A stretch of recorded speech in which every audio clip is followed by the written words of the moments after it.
اس وقت ہم کراچی کے ایک قبرستان میں موجود ہیں اور گزشتہ دنوں ہونے والی پاکستان میں بارشوں کی وجہ سے جہاں کئی نقصانات ہوئے وہیں قبرستان میں بھی بہت ساری قبریں متاثر ہوئیں. بعض قبروں کے اندر پانی بھر گیا, بعض قبریں جو ہے وہ شہید ہو گئی ہیں. اس طرح کی سینکڑوں قبریں یہاں قبرستان کے اندر موجود ہیں جو شہید ہوئی ہوئی ہیں, جو دبی ہوئی ہیں, خستہ حالت میں ہیں. اس کی ایک یہ وجہ بھی ہو سکتی ہے جن کے پیارے یہاں مدفن ہیں ان کے گھر والے, ان کے عزیز و اقارب جو ہے وہ یہاں نہیں آتے اور عرصہ دراز ہو جاتا ہے انہیں یہاں حاضری دے ہوئے, تو اس وجہ سے بھی جو ہے وہ بعض قبریں متاثر ہو جاتی ہیں, شہید ہو جاتی ہیں. تدفین کرتے وقت ایسی کیا احتیاطیں کی جائیں کہ بارش وغیرہ ہو تو اس میں قبریں دھسے نہ؟ امیر علیہ سنت سے سوال عرض ہے کہ اگر کسی قبر کی ایسی حالت ہو جائے کہ اس کے بیچ کا حصہ اندر چلے جائے, ڈس جائے یا اینٹ وغیرہ اندر گر جائے تو اس کو کس طرح سے مرمت کی جا سکے؟ پیارے امیر علیہ سنت, آپ دیکھ سکتے ہیں اب ایک قبر یہ ہے کہ یہ انہوں نے پوری پکی بنائی ہوئی ہے, اوپر سے بھی انہوں نے سیمنٹ سے جو ہے وہ اس کو ڈھک دیا ہے, پوری قبر پیک کر دی ہے, تو اس کی وجہ سے بارشوں کی وجہ سے بھی قبر محفوظ رہے گی. تو ایسی قبر بنانے کا کیا شرعی حکم ہے, آپ رہنمائی فرما دیجئے. پیارے امیر علیہ سنت, آپ سے ایک اور عرض ہے کہ دیکھا ہی گیا ہے کہ جو قبریں متاثر ہوئی ہوتی ہیں ان کے جو پیارے ہیں, ان کے جو عزیز و قارب ہیں, وہ قبروں کی مرمت کرانے نہیں آ پاتے. جب ان سے پوچھا گیا کہ آپ کیوں قبروں پر نہیں آتے تو جواب یہ ملتا ہے قبرستان میں آنے کا راستہ نہیں ہے, قبرستان میں اگر آتے ہیں تو قبروں کے اوپر سے چڑھتے ہوئے آتے ہیں جس کی وجہ سے وہ گناہوں میں مبتلا ہوتے ہیں.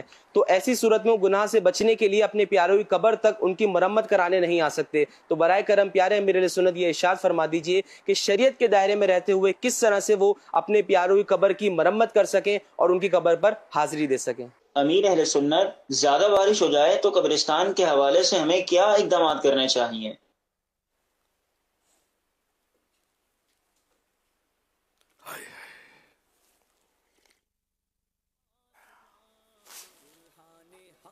بہت لمبا چوڑا سوال ہے یہ.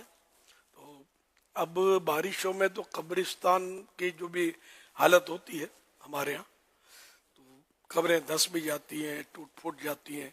تو اب یہ کہ قبروں کی حفاظت, اس کا کیا تصور ہے؟ یوں اگر غور کیا جائے نا کہ حضرت مفتی وقار الدین صاحب رحمۃ اللہ علیہ فرماتے تھے کہ قبریں جو ہے نا یہ کچی رکھی جائیں کہ اس سے عبرت زیادہ ہوگی. اب ماربل لگا لیتے ہیں, پتہ کیا کیا لوگ کر رہے ہوتے ہیں اس کو.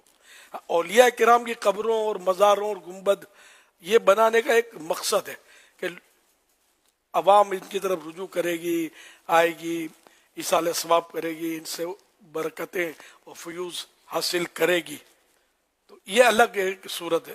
جنرلی عوام الناس کی قبریں محفوظ رکھنا, اس کی مطلب کوئی فضیلت میں نے پڑھی نہیں ہے, بلکہ کہیں ترغیب بھی نہیں پڑھی کہ اپنے ماں باپ کی قبریں سنبھالو. اچھا آپ نے سنبھالا اپنے پیاروں کی قبریں, کب تک رہیں گے آپ؟ پھر کون سنبھالے گا؟ آپ کی جب بنے گی تو آپ کے ہو سکتا ہے بچے اگر کچھ ہیں تو یہ سنبھال لیں گے, ہو سکتا ہے پھر یہ چلے جائیں گے تو ویسے دادا کو کون پوچھتا ہے؟ باپ کی قبر پہ آئیں گے, دادا پر کہاں جائیں گے؟ اچھا پھر یہ کہ قبروں پر بھی لوگ جاتے ہیں, اس میں بھی نفسیات کو بڑا دخل ہے. جب انتقال ہوتا ہے 3 دن تک روزانہ جاتے ہیں, پھر جمعرات جاتے ہیں, پھر 40ویں کو جاتے ہیں, پھر آ گئی برسی. یہ برسیاں بھی بند ہوتی ہیں تو ہوتی ہے, نہیں ہوتی ہے تو نہیں ہوتی. تو اصل تو مطلب یہ نہیں کہ اللہ کی رحمت کام آئے گی, آپ کا ماربل اس کے لیے کوئی فائدہ نہیں ہے ماربل کا. اور یہ مطلب اس طرح عوام کی قبروں کی, پھر یہ کہ اب بارشیں ہو گئی تو اب اس کو بنائے کیسے, تو بنانے کی ضرورت بھی کیسے پیش آئی؟ ضرورت کیا ہے اس کی؟ اگر نہ بنائے تو کیا نقصان ہو جائے گا؟ پھر قبروں کو ٹپ ٹپ کے ایسے پاؤں رکھ کے لوگ فاتحہ پڑھنے کے لیے جا رہے ہیں, شب بارات میں موم بتیاں جلا کے آ جاتے ہیں. یہ بیچارے پتہ نہیں ثواب کا سمجھتے کیا کرتے ہیں, ثواب تھوڑی اس میں. موم بتی قبر پر آگ ہے, یہ قبرستان میں آگ لے جانا یہ بدفالی ہے, اچھی فال نہیں ہے. آگ لے جانا منع ہے, سمجھے. اگر مطلب واقعی وہاں اندھیرا بھی اسٹریٹ لائٹ بلب, ہمارے یہاں تو بعض قبرستان تو ویسے مطلب بلب لگے ہوتے ہیں اس میں. اب اس میں آپ کی یہ موم بتی کیا کرے گی یار؟ سورج کے سامنے چراغ دکھانے سے ویسے ہی کوئی روشنی میں اضافہ نہیں ہوگا. تو یہ لوگوں کا علم کی کمی, نیک صحبت کی کمی کی وجہ سے ایسا ہو رہا ہے. رسمی طور پر یہ کر رہے ہیں اور بعض صورتوں میں گناہ گار ہو رہے ہیں.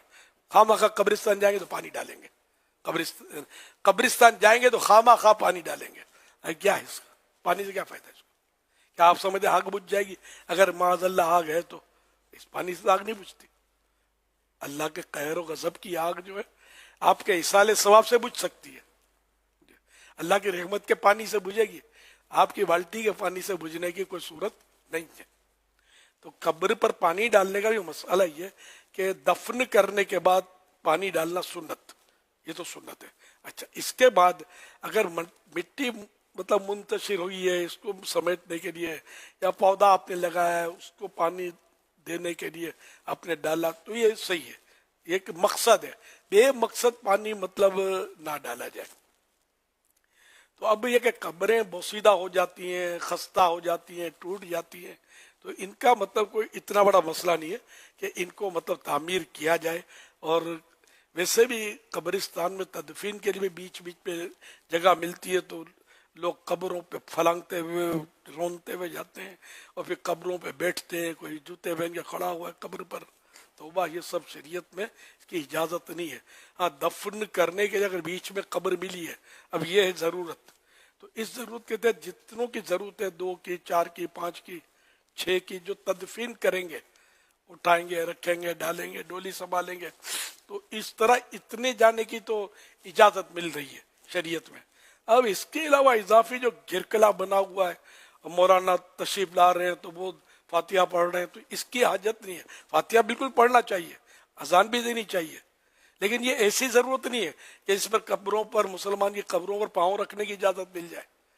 یہ مستحبات ہیں، اذان دینا وغیرہ کرنا چاہیے، سب باہر سے کریں. جب ایسی صورت حال ہے، کنجسٹڈ قبرستان ہوتے ہمارے یہاں تو ہے، مطلب اس کی ترکیب نہیں ہوتی، کوئی بے ترتیب قبرستان ہے ہمارے، ہر جگہ نہیں ہے لیکن ہے، مطلب ہے بھی اور نہیں بھی ہے. تو جہاں بے ترتیب ہے تو قبروں پر پاؤں رکھ کر جانا نہیں ہے. باہر اگر مولانا صرف فاتحہ پڑھنے کے لیے جا رہے ہیں تو ان کو بھی اجازت نہیں ہے، یہ باہر رہے. میں پہلے قبرستانوں میں جاتا تھا، میں باہر کھڑا ہوتا تھا، حالانکہ میں اس وقت مرجع ہوتا تھا کہ لوگوں کا رجوع ہوتا تھا کہ یہ کرے گا فاتحہ. کیسے یار میں کروں، کیا کروں؟ کوشش کرتا تھا میں باہر رہ کر، یہاں سے بھی پہنچ جائے گا. جب گھر سے پہنچتا ہے تو یہاں تو زیادہ قریب ہے، یہاں سے بھی پہنچ جائے گا. یہ بہت احتیاط کی ضرورت ہے.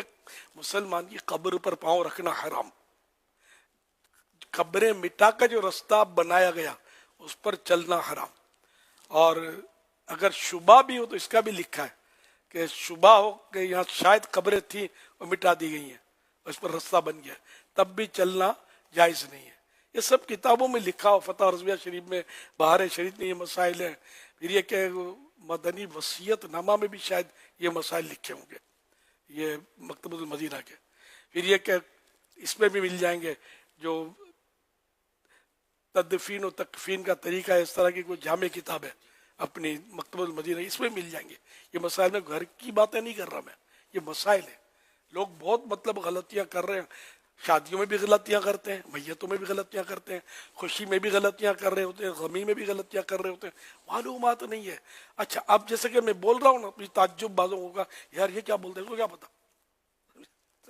تم کو پتا ہے، کیا کر رہے ہو؟ بیچاروں کو شیطان بلوا دیتا ہے، اس طرح نفس شیطان حرکت میں لاتا ہے کہ ہم کو بھی معلوم ہے. بوڑھے آدمی کہیں گے یار ہم نے کوئی مطلب نزلے سے ہمارے بال تھوڑی سفید ہوئے، تجربے کی بھٹی میں سفید ہوئے، بہت ہم کو سب مسئلے معلوم ہے. یہ نوجوان مولانا کیا کیا بتا رہے ہیں. خیر میں نوجوان نہیں ہوں، میں یہ نوجوانوں کی باتوں میں آ گیا ہوں، ہو سکتا ہے یہ تصور ہو. تو بہرحال یہ کہ بہتر یہ ہے کہ آپ مطلب بہتر کیا ضروری ہے کہ قبروں پر پاؤں رکھنا پڑے جہاں، تو اس کے مسائل جو میں نے عرض کیے اس پر آپ عمل کر کے اپنے آپ کو گناہوں سے بچائیں. اچھا، اب یہ کہ جو قبریں ٹوٹ پھوٹ گئی ہے نا، ٹوٹ گئی، کھل گئی، اب کسی نے دیکھا کہ یہ قبر کھلی ہوئی ہے، تو اب یہ اس پر واجب ہے کہ اس کو مٹی ڈال کر اس کو بھر دے، اس کو ڈھک دے، بھر دے. اچھا، اب یہ بیچ میں قبروں کو فلنگ کر ہی جا سکتا ہے، یہ تو یہاں بھی جانے کی اجازت مل جائے گی کہ اس قبر کو بند کرنا یہ حکم شریعت ہے، یہ کھلی نہ رہے قبر، تو بند کر دے. تو اب بھلے جو ایک یا دو جن کی لازمی ہے کہ یہ دونوں مل کر کریں گے یا ایک آدمی کر سکتا ہے مٹی ڈال سکتا ہے تو وہ چلا جائے اور اس کو بند کر دے. اچھا باقی بوسیدہ قبریں جو ہیں جو مٹ جاتی ہیں قبریں ختم ہو جاتی ہیں تو ان کے بھی اپنے فضائل بھی بیان ہوئے. حضرت شرح الصدور مکتبۃ المدینہ کی کتاب ہے شرح الصدور ترجمہ تو ہے عربی کتاب 450-500 سال غالباً پرانی ہے. حضرت مولانا جلال الدین سیوطی شافعی رحمۃ اللہ علیہ اتنے بڑے بزرگ تھے یہ کہ ان کے بارے میں لکھا ہے کہ 75 بار سرکار صلی اللہ علیہ وسلم کو بیداری میں دیکھا تھا انہوں نے زیارت کی تھی. بہت بڑے بزرگ ہیں شافعی سلسلے کے انہوں نے مطلب اور بہت بڑے عالم ہیں.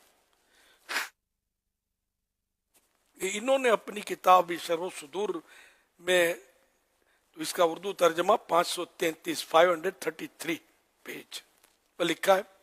حضرت سیدنا کثیر بن سالم ہیتی علیہ رحمۃ اللہ غنی نے بڑی شدت و تاکید کے ساتھ وصیت کی تھی کہ اگر میری قبر بوسیدہ ہو جائے یعنی پرانی ہو جائے تو اسے دوبارہ تعمیر نہ کیا جائے کیونکہ اللہ پاک بوسیدہ یعنی پرانی ٹوٹی پھوٹی پرانی قبر والوں کی طرف نظر فرماتا ہے تو ان پر رحم فرماتا ہے. لہذا میری بھی یہی تمنا ہے کہ میں ان میں سے ہو جاؤں کہ میری قبر جو ہے بوسیدہ ہو جائے اور مجھ پر رحم کیا جائے. حضرت سیدنا وہب بن منبہ یہ تابعی بزرگ تھے. حضرت وہب بن منبہ رحمۃ اللہ علیہ بیان کرتے ہیں کہ اللہ پاک کے ایک نبی حضرت سیدنا ارمیہ علیہ السلام چند قبروں کے پاس سے گزرے جنہیں عذاب ہو رہا تھا اور 1 سال بعد دوبارہ وہاں سے گزر ہوا تو ان کا عذاب ختم ہو چکا تھا. بارگاہ الہی میں عرض گزار ہوئے اے قدوس اے پاک ذات میں 1 سال پہلے ان قبر والوں کے پاس سے گزرا تو یہ عذاب میں مبتلا تھے اور اب دیکھتا ہوں کہ ان کا عذاب ختم ہو چکا ہے. آسمان سے ایک آواز آئی اے ارمیہ ان کے کفن پھٹ گئے بال بکھر گئے اور قبریں بوسیدہ ہو گئی تو میں نے ان کی اس حالت پر رحم کیا اور جن مردوں کی قبریں بوسیدہ کفن پھٹے ہوئے بال بکھرے ہوئے ہوں میں ان کے ساتھ ایسا ہی کرتا ہوں. تو یوں عذاب اٹھنے کا سبب یہ ہوا کہ ان کی قبریں بوسیدہ ہو گئی مٹ گئی ٹوٹ پھوٹ ہو گئی ختم ہو گئی نظر نہیں آ رہی اس طرح دیکھیں بوسیدہ ہو گئی ٹھیک ہے نا. تو اس میں یہ اس کا تو ثواب موجود ہے. تو عوام الناس کی قبروں کو باقی رکھنے کا ثواب فضیلت پڑھا نہیں ہے میں نے. اور ہمارے یہاں بنتی بھی چوکھوٹی ہے قبر ویسے وہ اونٹ کے کوان کی طرح ہونی چاہیے.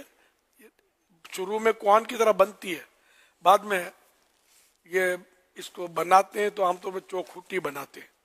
یہ بھی سنت میں شامل نہیں ہے. چوکھوٹی سمجھتے ہیں ایک لم چورس ٹائپ کی بناتے ہیں مستطیل بھی بولتے ہیں اس کو یہ بناتے ہیں آج کل.